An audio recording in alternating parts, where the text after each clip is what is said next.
সন্ধ্যা হলেই নাস্তা নাস্তা নাস্তা, কি যে একটা যন্ত্রণা। আমরা যখন ছোট ছিলাম ক্ষুধা লাগলে বলতো কি, এই ভাত খেয়ে নে, প্রতিদিন তো নাস্তা দিতে পারবো না। আমাদের এত প্রতিদিন নাস্তা দেয়নি, নতুন নতুন নাস্তা বানায় দেয়নি। আর এখন সন্ধ্যাবেলা ভাত খাবে, সন্ধ্যায় কি কেউ ভাত খায় না? যে কোনো মানে ভাত ছাড়া অন্য কোনো নাস্তা দিতেই হবে তাদের। হ্যালো ভিউয়ার্স, আসসালামু আলাইকুম। কেমন আছেন আপনারা সবাই? আলহামদুলিল্লাহ আমি ভালো আছি। আজকে নিয়ে আসলাম পাস্তা বানানোর জন্য। এখানে লবণ আর একটু সয়াবিন তেল দিয়ে পাস্তাটা সেদ্ধ বসাই দিলাম। সন্ধ্যায় যদি ভাত খাওয়ার কথা বলা হয়, মনে হয়তো যে আকাশ, মাথার উপর আকাশ ভেঙে পড়ছে, যে কি একটা অপরাধ করে ফেলছে, ভাত খেতে বলছে সন্ধ্যায়। সন্ধ্যায় কেউ কেউ কোনোদিনও ভাত খায় না, সকালেও কেউ ভাত খায় না।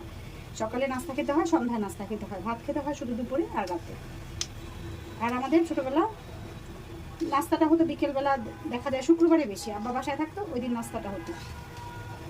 আর সন্ধ্যা হলে ক্ষুধা লাগছে ভাত খাও। আর আমার মেয়েদের সন্ধ্যাবেলা ভাত খাওয়া যাবে না, গুনাহ হয় ভাত খেলে। পাস্তা সিদ্ধ হয়ে গেছে, এখন নামাই নিব। রসুন কুচি দিয়ে দিলাম।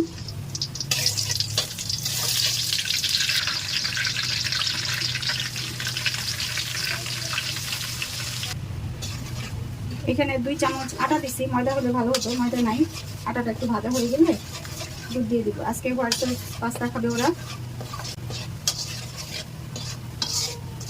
অনেকটা এই যে লাল লাল হয়ে আসছে।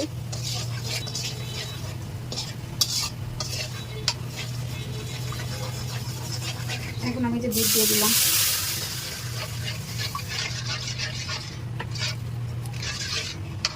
আর এটা পাস্তা মশলা।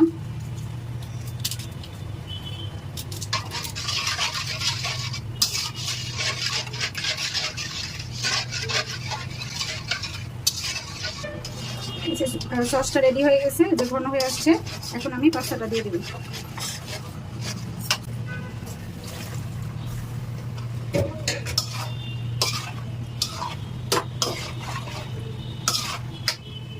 এখানে গোলমরিচ,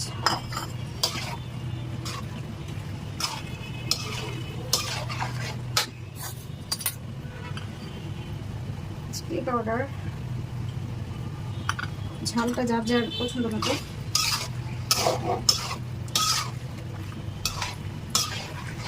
সিদ্ধ করার সময় লবণ দিয়েছিলাম, তাই লবণটা এখন অল্পই দিলাম।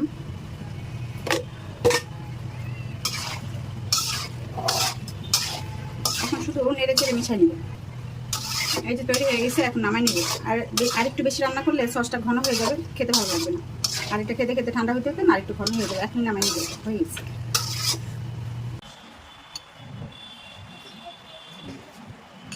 নাও, শাড়িটা নাও, আর খেয়ে বলো কেমন হয়েছে। মজা।